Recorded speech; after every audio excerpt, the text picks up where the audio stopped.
Thank you for joining me today. It's Brian Gubernick, and welcome to the No Days Off podcast, where we believe that every single day brings a new opportunity to get better. So it has been about 3.5 years since artificial intelligence, AI, showed up and really started to change everything. Now it is literally everywhere. 900 million people on a single tool. And they're coding and they're writing and they're planning and they're deciding, doing all sorts of things. So I think here's the question maybe worth asking. When you personally sit down to crack a hard problem, what's the very first thing that you do now? For a lot of us, it's actually the same move. We open the AI and we do so before we've thought through anything ourselves. Now, there's a piece that I recently read in the Harvard Business Review by a gentleman named Marc Zao-Sanders. He runs a study that tracks how people actually use these AI tools, not the hype around it, but the real behavior. And this year, over 12,000 cases he studied, he's analyzed.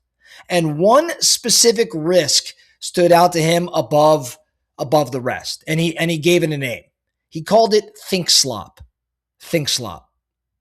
What is thinkslop? It's the lazy, sloppy thinking that creeps in when we lean on AI far too hard.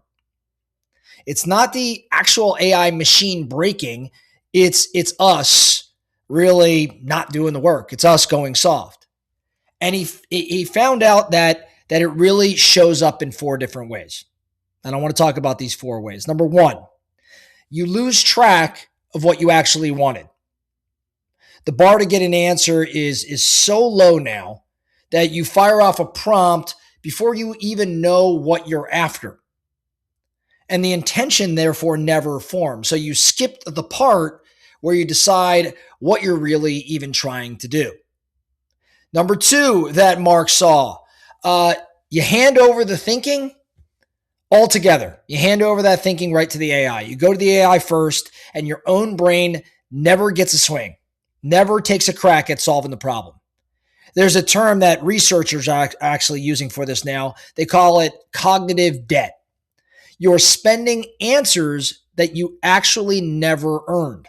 That's the cognitive debt. And the ideas that only live in your head, like your memory, your experience, they never even make it to the table. They're never even taken into consideration in the decision-making process.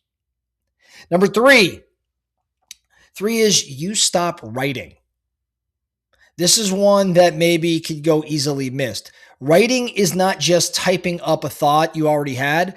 The writing is the actual thinking. Like when you write something, traditionally you are going to think about writing, so you're using your brain to do it. The drafting, the revising, the rephrasing. That's where the idea actually gets built. If you just paste in AI's version, then you skip the reps that are actually making you smarter. They're making you sharper. And then number 4 that Mark identified in the HBR article, number 4 is you get a fake sense of being brilliant. You get a fake sense of being brilliant. And that's because the tool itself, the AI tool itself, is built to simply keep you engaged. So it praises you, right? It encourages you.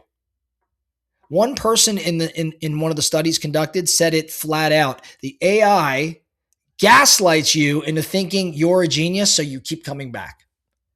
So you submit a lazy prompt, and a polished answer is spit out, and a little pat on the head for you, right? Like it's like this reward. It's a fake ego boost.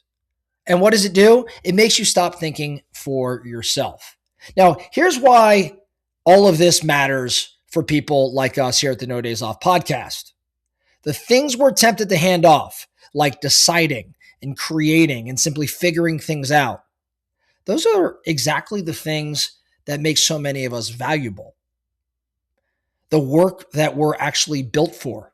You give that sort of thing away and you're no longer saving time. What are you doing? You're really just losing your edge. And I think we need to really think that one through. Now, I am certainly not telling you to throw AI away. I'm not saying throw that tool away, because the same research found the other side of this. When used right, AI actually makes people sharper.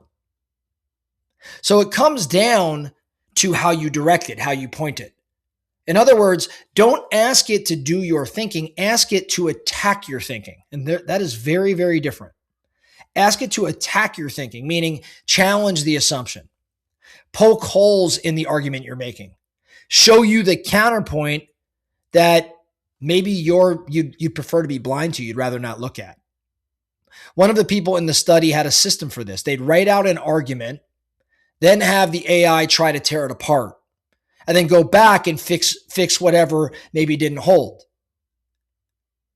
The line that they used when describing this process really stuck with me. They called AI a mirror, not a genie. See, a genie hands you the answer. A mirror just shows you what you brought. And I think that that's a really important differentiation, right? Like, it's very important to point that out. Use AI as a mirror, not a genie. So here's your one move this week. Next time a real problem lands on your desk, don't open AI first. Don't go to Claude. Don't go to Chat. Give yourself a full run at it like it is 2022. The messy notes, the bad ideas, the things you jot down that later you look at and you're like, that makes no sense at all. Do all of that. Then bring the tool in and tell it to challenge what you came up with. Not write it for you, but make it a sparring partner of sorts. Not the substitute for you. A mirror, again, not a genie. Do that for a week. Do that for the next week. And pay attention to what comes back. The ideas that are likely yours, right? That's what's coming back to you. The ones you'd have missed if you just let AI take the lead and go first. That's all I have for you today, the No Days Off podcast. Thank you so much for listening. And remember, every single day brings a new opportunity to get better. So let's get after it.